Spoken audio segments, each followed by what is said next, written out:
Welcome students. In this video we will discuss very important questions from noble gas family और ये question करने के बाद हमारे ऑलमोस्ट इस फैमिली से ग्रुप 18 के सारे टॉपिक्स भी कवर हो जाएंगे और हमारे जितने भी अपने फाइनल एग्जामिनेशंस में जो क्वेश्चन अक्सर पूछे जाते हैं वो सारे हम इस वीडियो में कवर करेंगे.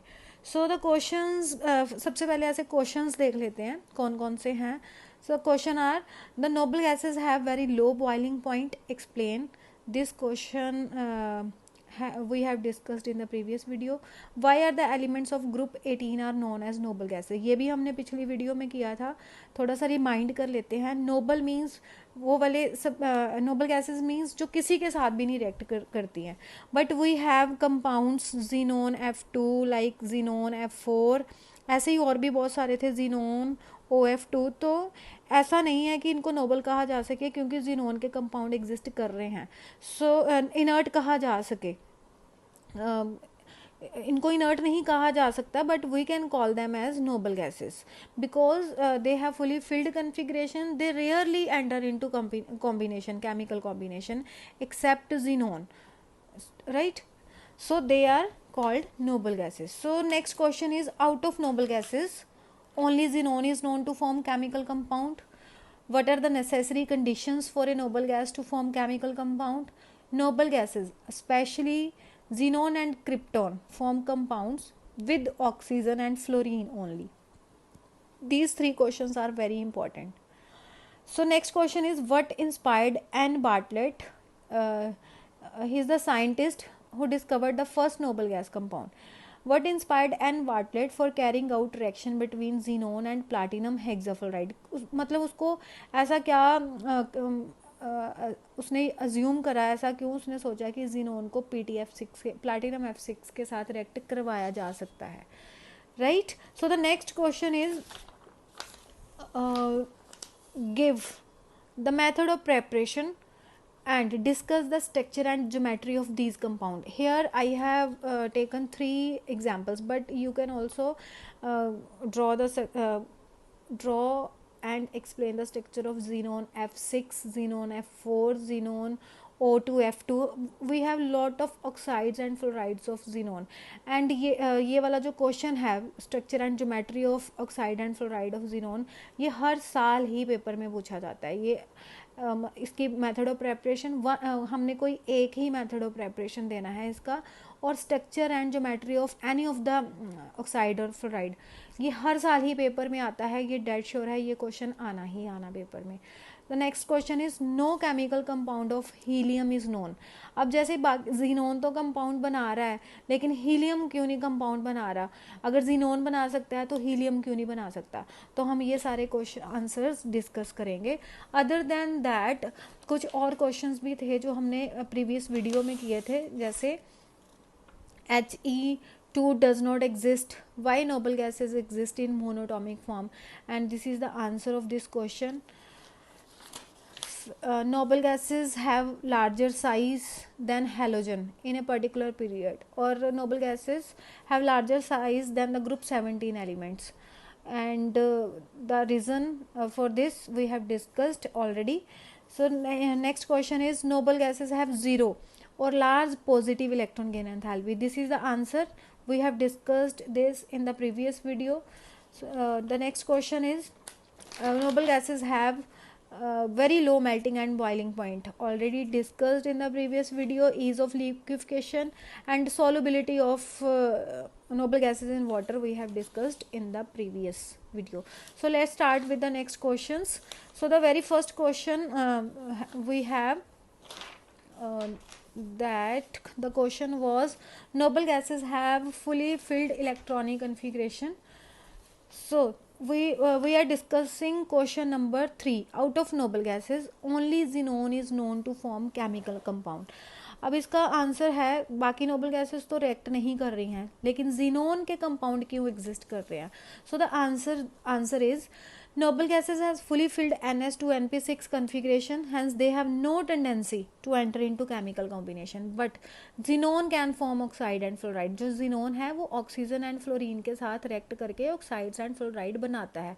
सो reasons are, first is relatively larger size among group 18. इसका साइज अपने एलिमेंट से सबसे बड़ा है. सबसे बड़ा साइज होने के कारण इसकी लो आयनाइजेशन एंथैल्पी है. बाकी पीरियोडिक टेबल के एलिमेंट से आयनाइजेशन एनर्जी इसकी बहुत ज़्यादा है, बट अमंग ग्रुप 18 इसकी आयनाइजेशन एनर्जी कम है. And the third reason is presence of empty d orbital. Due to these three reason it can enter into chemical combination. Right. So the next question is what are the necessary conditions. Question है what are the necessary conditions. Question number 4 for a noble gas to form compound. Noble gas के compound बनाने के लिए noble gas element के क्या क्या conditions होनी चाहिए. अब क्योंकि इनकी फुली फिल्ड इलेक्ट्रॉनिक कन्फिग्रेशन है, तो ना तो ये इलेक्ट्रॉन देती हैं ना लेती हैं, तो ये केमिकल कॉम्बिनेशन में नहीं जाएंगी. बट कुछ एलिमेंट जैसे हमने देखा कि जीनोन जा रहा है कॉम्बिनेशन में, तो क्या कंडीशन होनी चाहिए. एक तो उसका साइज बड़ा होना चाहिए नोबल गैस एलिमेंट का. अगर साइज बड़ा होगा तो इलेक्ट्रॉन नोबल गैस जो है वो इलेक्ट्रॉन लूज कर सकती है. राइट. सो लो आयनाइजेशन एनर्जी. आयनाइजेशन एनर्जी कम होनी चाहिए. अगर थोड़ी सी एनर्जी प्रोवाइड करने पे ही इलेक्ट्रॉन निकल जाएगा. Otherwise we have to provide very large amount of energy so as to lose the electron.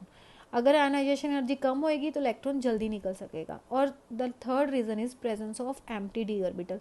Empty d orbital होने के कारण, क्योंकि नोबल गैसेस तो फुली फिल्ड कन्फिग्रेशन है इसकी NS2 NP6, तो अगर कोई एम्प्टी डी ऑर्बिटल पड़ा होएगा तो उसमें हम क्या करेंगे.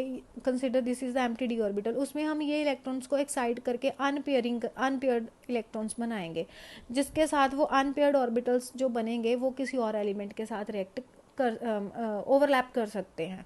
दूसरी बात, ये अनपेयर्ड ऑर्बिटल्स जो हैं they can gain 2 electrons from another elements. Right. So these are the 3 necessary condition for a noble gas to form compounds. So next question है हमारे पास noble question number 5. Noble gases जो हैं specially xenon and krypton. Krypton भी थोड़े कम बनाता है, xenon के कंपाउंड्स ज़्यादा एग्जिस्ट करते हैं. बट जो कंपाउंड बनते हैं वो सिर्फ ऑक्सीजन एंड फ्लोरीन के साथ ही बनते हैं. ऐसा क्यों. सो डेफिनेटली ऑल्दो जीनोन जो है वो दीज 3 कंडीशन जो है it is fulfilling these 3 condition. Larger size, low ionization energy and presence of empty d orbital. चाहे उसकी आयनाइजेशन एनर्जी कम है, बट इतनी भी कम नहीं है कि वो किसी भी एलिमेंट के साथ रिएक्ट कर जाए. इट मीन्स अगर हमने इसको किसी और एलिमेंट के साथ रिएक्ट करवाना है तो वो वाला एलिमेंट कैसा होना चाहिए. That element should have very high electron negativity. उसकी इलेक्ट्रोनेगेटिविटी हाई होएगी तभी वो जीनोन के इलेक्ट्रॉन्स को ईजिली अट्रैक्ट कर लेगा अपनी तरफ, उसके इलेक्ट्रॉन्स को निकाल सकेगा. सो द अदर एलिमेंट जो है जिसको हमने जीनोन के साथ कंबाइन करवाना है that should have small size and very high electronegativity. These 2 conditions are satisfied by O and F from the periodic table. That's why जो नोबल गैसेस हैं जीनोन जो है it form oxide fluorides and oxyfluorides. Right. So the next question was what inspired Anne Bartlett for carrying out reaction between xenon and PTF6. Means उसने ऐसा क्या सोचा कि xenon को ना प्लाटिनम हेक्साफ्लोराइड के साथ जीनोन एंड प्लाटिनम हेक्साफ्लोराइड की रिएक्शन करके आगे हम कुछ बना सकते हैं. ऐसा उसने जीनोन को ही क्यों कंसिडर करा. इसका रीज़न था क्योंकि जो ऑक्सीजन है एक बड़ा स्ट्रॉन्ग प्लैटिनम हेक्साफ्लोराइड जो है that is a strong oxidizing agent which combine with molecular oxygen to form this compound. वो ऑक्सीजन जो PTF6 है प्लैटिनम हेक्साफ्लोराइड वो ऑक्सीजन के साथ ईजिली रिएक्ट करके ये एक आयनिक कंपाउंड बनाता है. इट मीन्स इस रिएक्शन में क्या हो रहा है, जो ऑक्सीजन है O2 इट अंडरगो ऑक्सीडेशन. इसकी हो रही है ऑक्सीडेशन, लूज कर रहा है electron. So in this reaction oxygen is oxidize to O2 1+. अब हमें पता है अजम्पशन ये थी हम कह सकते हैं एक्सपेरिमेंटल स्टडीज से हमें पता चला कि जो ऑक्सीजन एंड जीनोन है इन दोनों के oxygen and xenon have very similar atomic size. उनका साइज बहुत पास होता है। ऑक्सीजन जिनोन का एटॉमिक साइज एंड अगर हम O2 कंसिडर करते हैं तो इसका मॉलिक्यूलर डायमीटर या molecular size are very similar. एक ये एजम्पशन। दूसरी, first ionization energy. First ionization energy means tendency to release one electron, first electron, एक इलेक्ट्रॉन। फर्स्ट आयनाइजेशन एनर्जी जो है वो जिनोन एंड ऑक्सीजन एटम की बहुत पास होती है। तो ये दोनों कंडीशन जो जिनोन एंड ऑक्सीजन की बिल्कुल मैच कर रही हैं। तो यूजिंग दीज अजम्पशंस उसने क्या करा, ऑक्सीजन की जगह जिनोन को रिएक्ट करवा के देखा प्लैटिनम हेक्साफ्लोराइड के साथ और एक ऑरेंज कलर्ड कंपाउंड बना, solid compound, which was the first noble gas compound of xenon, right? So this is these two assumption led and Bartlett to react platinum hexafluoride with xenon. Clear? So let's discuss the next question that is very important question of discuss the method of preparation and geometry of the following compounds. So I have written here the method of preparation for some of the fluorides, xenon F2, F6, oxide, oxyfluorides, right. So हमने सिर्फ एक ही method of preparation करना है। अगर आपको paper में question आता है discuss the preparation of xenon F2 and discuss its structure and geometry, तो मेथड ऑफ प्रेपरेशन आप ये देखें, इसकी ज्योमेट्री हम डिस्कस करेंगे नेक्स्ट। अगर आपको क्वेश्चन आता है how will you prepare xenon O3, तो you will give this method of preparation and discuss the hybridization and structure. We will discuss it now. So let's discuss the structure of xenon F2.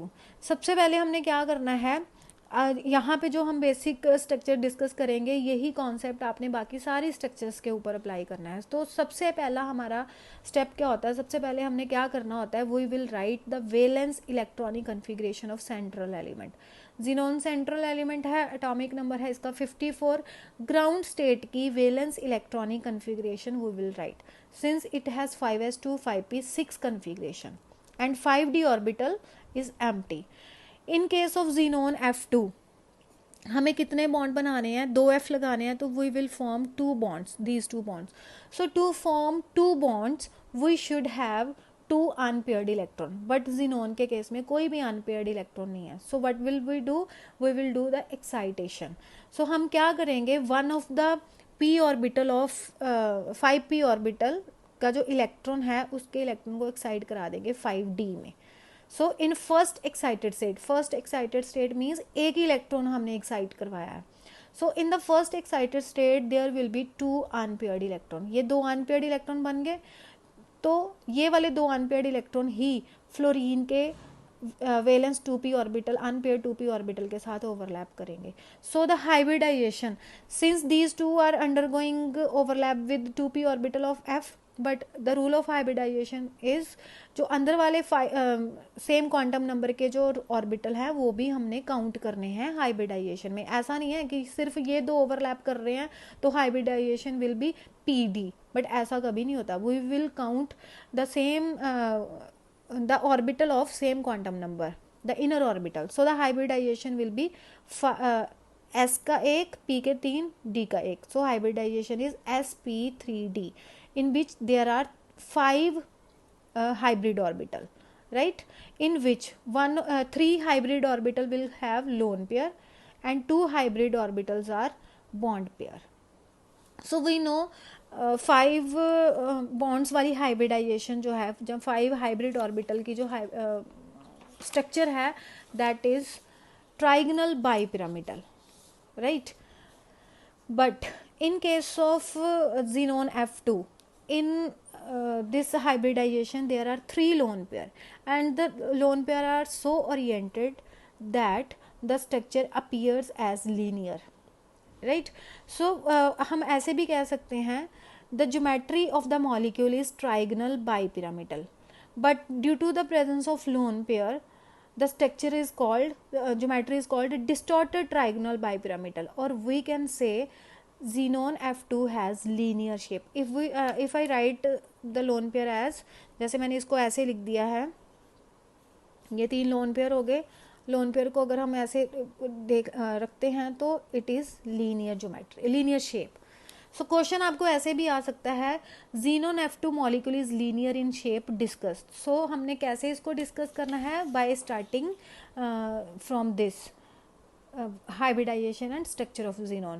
ऐसे हम इसको start करेंगे, hybridisation तक लेके आएंगे, then later on we will discuss that due to the presence of 3 lone pair the geometry is no doubt geometry is trigonal bipyramidal, but the structure will be linear. So let us discuss one more structure and hybridization of oxyfluoride OF2. Now in this case we have to form 3 bonds, one with oxygen and other with 2F. So to form 3 bonds we should have 3 unpaired electron, but in the ground states there is no unpaired. In the first and second excited state means हमने 2 excitations कराई, एक ये वाली और एक ये वाली, तो there results into the formation of 4 unpaired electron. So 4 बने हैं but we will use only 3. 2 के साथ F के जो 2p ऑर्बिटल हैं वैलेंस वो बॉन्ड बनाएंगे, और इसका जो 2p वैलेंस है ऑक्सीजन का वो it will make sigma bond with one of the d orbital. These 3 are sigma bond. Now one of the 5d orbital of xenon has unpaired electron, it will overlap with oxygen. जो oxygen के valence electron है इसके साथ side wise ये जो overlapping है this is side wise overlapping, it will undergo side wise overlap to form a pi bond. Pi bond, और pi bond कैसे बना है, ऑक्सीजन का p ऑर्बिटल यूज हो रहा है, xenon का d हो रहा है, तो it will called p pi d pi bond, right? Since we do not include pi bond in hybridization, only sigma bond and lone pair are included in the hybridization, so the hybridization will be sp3d, sp3d hybridization, in which there are 2 lone pair and 3 bond pair or normal sigma bond. So the geometry will be again distorted trigonal bipyramidal. We will call, जब भी lone pair आ जाता है तो हमने geometry के नाम के आगे लगाना होता है distorted, distorted trigonal bipyramidal, right. अगर मैं इसकी ज्योमेट्री को थोड़ा ऐसे करके लिखूं, मतलब इसको मैं ऐसे टिल्ट कर दूं, तो it is appearing as T shaped geometry. इसको मैंने ऐसे बनाया है, दीज आर 2 लोन पेयर, ऐसे रिप्रेजेंट करें, 2 F हैं ऑक्सीजन के साथ, 1 is the sigma and 1 is the pi bond, so the geometry is appearing as T shaped. So question can come, xenon OF2 has T shaped geometry, explain. So we will discuss it by starting from this up to this. So using these concepts of excitation and hybridization, we can explain the structures of other oxides and fluorides like these xenon O3, OF4, F2. So you can try using these concepts the structure of other oxides and fluorides also.